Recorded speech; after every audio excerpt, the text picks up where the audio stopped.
লাল উটের দিকে আমার নবীর নজরটা পড়লো। মাঝে মাঝে চিন্তা হয়, ওই উটটা যদি আমি হতে পারতাম তাহলে তো নবীর দিদারটা নসিব হতো। আমার নবী আমার দিকে তাকাতেন, আমার নবী আমার দিকে তাকিয়ে আমাকে পছন্দ করতেন। সুবহানাল্লাহ বলেন না? তাসাউর করবেন, খেয়াল করবেন। খেয়ালে খেয়ালে মদিনা চলে যাই, ইনশাআল্লাহ পৌঁছে যাব মদিনায়। ঠিক না? ওই দেখো দেখা যায় আরবের জেদ্দা, সামনে মক্কা, যাব মদিনা, সরকার का मदीना, सरकार का मदीना, सरकार का मदीना, सरकार का मदीना। সুবহানাল্লাহ বলবেন না? প্যার নবীর উটটা দেখে দেখে তাকিয়ে আছেন, সামনে গেলেন, উটের মালিককে প্রশ্ন করলেন, বিক্রি করবেন? উটটা আমার খুব ভালো লেগেছে। তখন ওই উটের মালিক বলতেছে, হ্যাঁ করব। আমার দয়া নবী বলতেছে, আমি তো ফজরের নামাজ পড়ে বের হয়েছি, পকেটে টাকা পয়সা নিয়ে বের হইনি, আমি নিয়ে যাচ্ছি, আমি টাকা পয়সা একটু পরে পাঠিয়ে দিব। তো ব্যবসায়ী বলতেছেন, ঠিক আছে কোনো সমস্যা নেই, আপনি নিয়ে যান। সুবহানাল্লাহ। দামেস্ক থেকে এসেছে, না তা না পাতা, আমার নবীকে চিনেও না। যখন নবীজি উট নিয়ে চলে যাচ্ছে, সে তাকিয়ে আছে আমার নবীর দিকে। উট নিয়ে নবীজি, দয়াল নবী হেঁটে হেঁটে চলে যাচ্ছেন।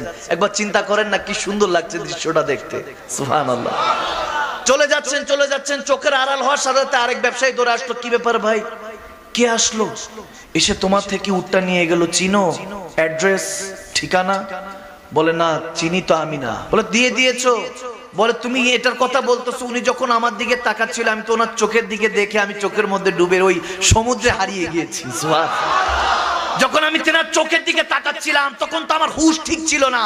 আরেকজন বলতে স্যার আপনি চোখের কথা বলছেন, আমি তেনার তাবাসসুম মুস্কি হাসির দিকে তাকাচ্ছিলাম, এমন ভাবে হেসে হেসে মুস্কি হাসি দিয়ে কথা বলছিলেন যে আমি ওই হাসির মধ্যে গুমসুম আলোদার মধ্যে হয়ে গিয়েছি। মনে হচ্ছে কোথাও না কোথাও হাওয়া বয়ে যাচ্ছে, প্রশান্তির আলো বয়ে যাচ্ছে। আরেকজন সে বলতেছে তুমি তাবাসসুম মুস্কি হাসির কথা বলছো, আমি তো ওনার দাঁতের দিকে তাকাচ্ছিলাম, দাঁতের দিকে তাকাচ্ছিলাম, দাঁতটা এমন ভাবে চমকাচ্ছিল মনে হয় ওনার রিফ্লেকশনটা আমি যে সামনে পাহাড় আছে, পাহাড়ের মধ্যে গিয়ে ওই দাঁতের আলোটা ঝলমল করছিল, দাঁতের আলোটা ঝলমল করছিল, আমি দাঁতের মধ্যে হারিয়ে গিয়েছি। আরেকজন এসে বলতেছে তুমি দাঁতের মধ্যে হারিয়ে গিয়েছো, আমি তো ওনার বাবরি চুলে হারিয়ে গিয়েছি, বাবরি চুলে হারিয়ে গিয়েছি। যখন উনি কথা বলছিলেন তখন ওনার বাবরি চুলটা যেভাবে উঠছিল আমার কাছে মনে হচ্ছিল ওই বাবরি চুলের সাথে যদি আমিও একটু উঠতে পারতাম, আমি যদি মৌমাছি হতে পারতাম। এক একজন এরকম বলতেছে। এখন হঠাৎ করে একজন এসে বলতেছে সুম্মা মাআযাল্লাহ নাউযুবিল্লাহ, বলে উটটা মনে হয় ডাকাতি হয়ে গিয়েছে, চুরি হয়ে গিয়েছে, আপনি অ্যাড্রেস জানেন না, পাতা জানেন না, ঠিকানা জানেন না, কে এসে আসলো, এসে নিয়ে গেল, আপনার তো এখন কিভাবে কি হবে, ডাকাতি হয়ে গেল।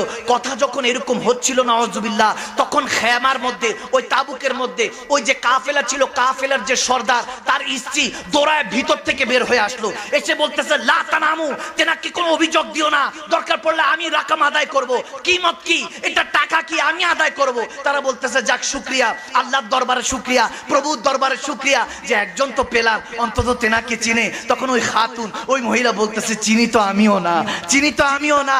তেনার যখন চেহারার দিকে তাকাচ্ছি, বলে কি বলেন আপনিও চেনেন না? বলে না আমি চিনি না, কিন্তু জেনার চেহারা এত নুরানি, আপনারা এক একটা চেহারার বর্ণনা দিচ্ছেন আর আমি চেহারা মোবারক দেখে চিন্তা করছি যার চেহারা এত নুরানি তিনি মিথ্যুক হতে পারে না, তিনি ধোঁকাবাজ হতে পারে না, তিনি কখনো গুনাহগার হতে পারে না, দরকার পড়লে আমি কিমত আদায় করব। যখন এরকমই কথা হচ্ছিল হঠাৎ করে আমার নবীর গোলামরা চলে আসলেন, সাহাবায়ে রাসূলরা চলে আসলেন, এসে বলতেছে এই দামেশকবাসী, এই তোমরা এসেছো কুফাবাসীরা, দামেশকবাসীরা কারা? আমার পেয়ারা আকার